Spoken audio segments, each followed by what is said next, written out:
Всем привет, дорогие друзья! Сегодня я хочу поделиться с вами моим новым рецептом замечательного торта Карпатка. Мой торт я назвала «Зимняя Карпатка», но был еще вариант «Новогодняя Карпатка».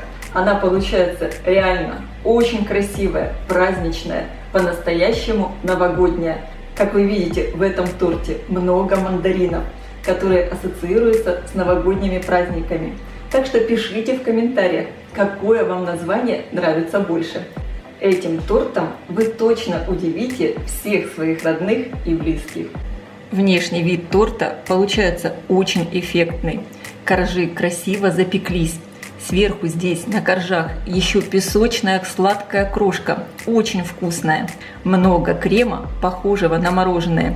И, конечно, мандарины. По сути, этот торт – это большой профитроль. Подавайте такой торт холодным, из холодильника. И он реально будет как настоящее мороженое. Просто зимняя сказка. Для приготовления крема мне понадобится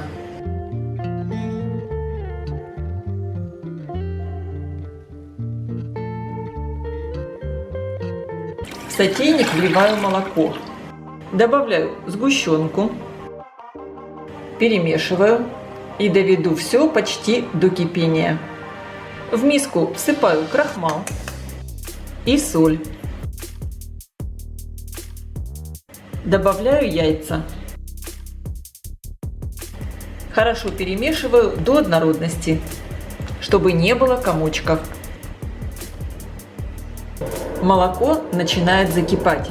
Вливаю часть молока в яично-крахмальную смесь, все время размешивая. Оставшуюся часть молока возвращаю на плиту и вливаю сюда полученную смесь, все время помешивая.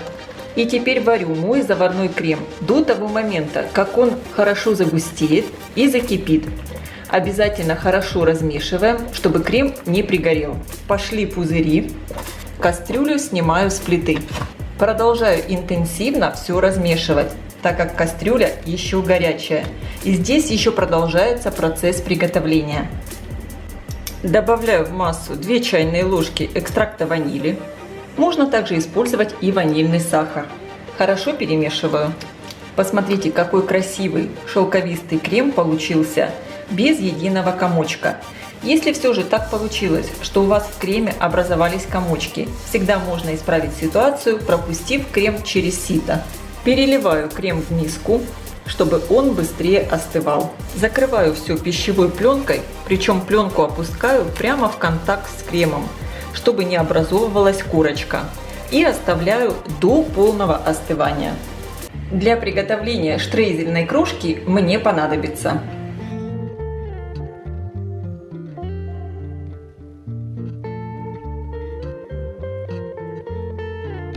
в миску всыпаю муку и миндальную муку. Добавляю сахар. Я использую тростниковый сахар, можно использовать и белый. Немного перемешиваю и добавляю сливочное масло. Оно у меня мягкое. И перетираю масло с мукой и сахаром в крошку. Если вы не хотите использовать для крошки миндальную муку, просто замените ее обычной мукой. В итоге у меня получилась вот такая песочная крошка. Отправляю ее пока в холодильник. Для приготовления заварного теста мне понадобится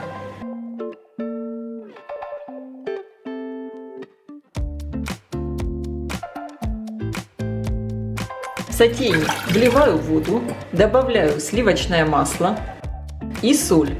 Эту смесь надо довести до кипения. На самом деле в приготовлении заварного теста нет ничего сложного. Надо просто соблюдать некоторые правила. Муку надо заранее просеять. И всыпаем просеянную муку в закипевшую смесь. И сразу очень интенсивно лопаткой завариваем тесто. Тесто должно собраться в один единый ком, стать таким гладким, однородным. И на дне кастрюли образуется легкий налет. Обязательно хорошо все перемешиваем. Посмотрите, буквально за 1 минуту вся мука заварилась. Тесто стало вот таким гладким, собралось в один ком, и на дне кастрюли образовался налет. Перекладываю тесто в миску. Немного его вот так раскрою, чтобы выходил лишний пар. Сейчас прямо в горячее тесто я буду добавлять по одному яйца и хорошо вымешивать. Раньше я всегда замешивала тесто лопаткой. Я очень люблю это делать именно вручную, чтобы видеть консистенцию теста. Но многие из вас спрашивали, можно ли это сделать миксером. Отправляю первое яйцо в тесто и хорошо перемешиваю. Только после того, как хорошо вмешали первое яйцо, добавляем следующее.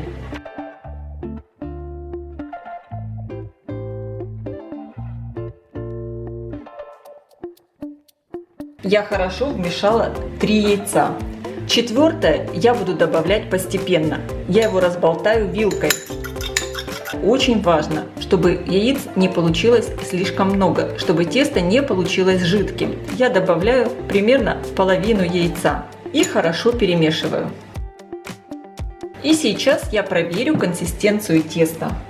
Оно должно лениво стекать с лопатки и образовывать язычок. Вот такой. Тесто получилось как раз идеальным. У меня ушло в него 3,5 яйца. Коржи для моего торта я буду выпекать в разъемной форме, диаметр 24 сантиметра. Дно я выстелила пергаментной бумагой. Обязательно смазываю бумагу растительным маслом, так как тесто заварное довольно сильно прилипает. Выкладываю в форму половину заварного теста. Распределяю все по дну формы. Слишком сильно ничего выравнивать не надо. И так как торт Карпатка должен быть похож на Карпатские горы, я ложкой делаю специально вот такие носики, чтобы тесто красиво запеклось такими причудливыми формами. Из холодильника я достала штрезельную крошку, немного ее еще разомну. И половину крошки высыпаю сверху на корж. Форму с тестом я отправляю выпекаться в хорошо разогретую до 200 градусов духовку, примерно на 25-30 минут. Корж должен хорошо подсохнуть в духовке и стать такого красивого золотистого цвета. Форму с тестом я ставлю на средний уровень, включен верх и низ духовки. Первый корж у меня испекся. Послушайте. Он вот так хорошо подсох в духовке. Выпекался он у меня 30 минут. Сейчас аккуратно достаю его из формы. Мне очень нравится, как красиво сверху запеклась песочная крошка. Вы видите, она такая хрустящая, очень классная. И точно таким же образом я буду выпекать и второй корж. Когда заварная основа полностью остыла, она у меня даже стояла в холодильнике. Можно закончить приготовление крема. Сливочное масло перекладываю в миску. Хорошо взобью масло примерно в течение 4-5 минут в пышную светлую массу. Также миксером немного перемешаю заварной крем, чтобы его легче было соединять с маслом. Понемногу соединяем заварной крем с маслом. Первую часть заварного крема добавляем совсем небольшую, чтобы сравнять температуру масла и крема. Крем стоял у меня в холодильнике, поэтому он чуть более холодный, чем масло. Если добавлять заварную основу в масло постепенно, крем никогда не расслоится. Таким образом, заварную основу я добавляю где-то в 4-5 приемов. И благодаря этому крем получится пышный, красивый и хорошо застынет в холодильнике. Сейчас добавляю всю оставшуюся заварную основу.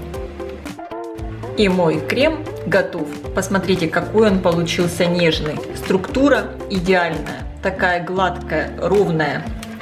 И крем хорошо держит форму. Он такой вкусный, что я его готова съесть даже просто так.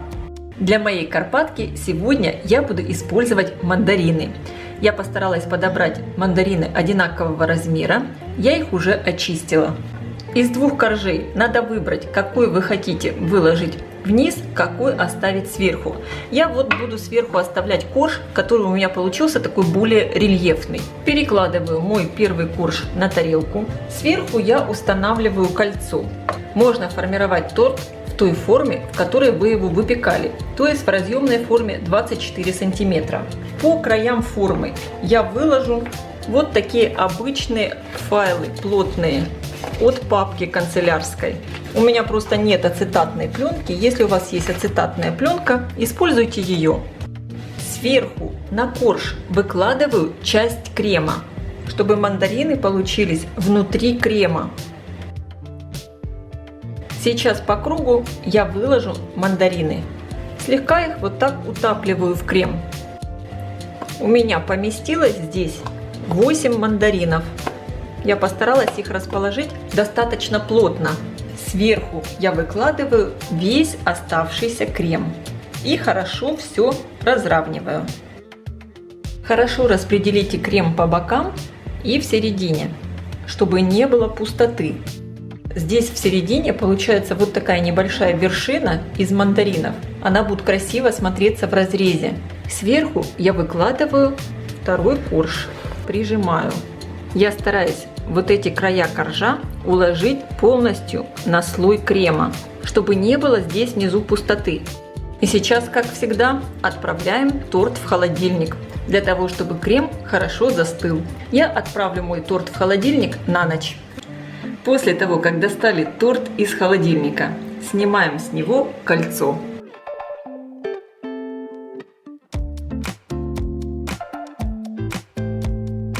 Присыпаю торт сверху сахарной пудрой, и у нас получаются реально такие снежные Карпаты.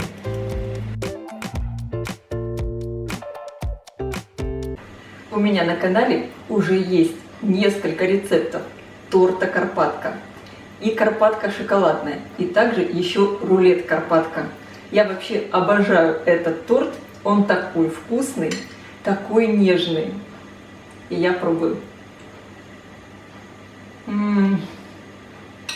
Этот торт просто восхитительный. Он как настоящее ванильное мороженое с мандаринами.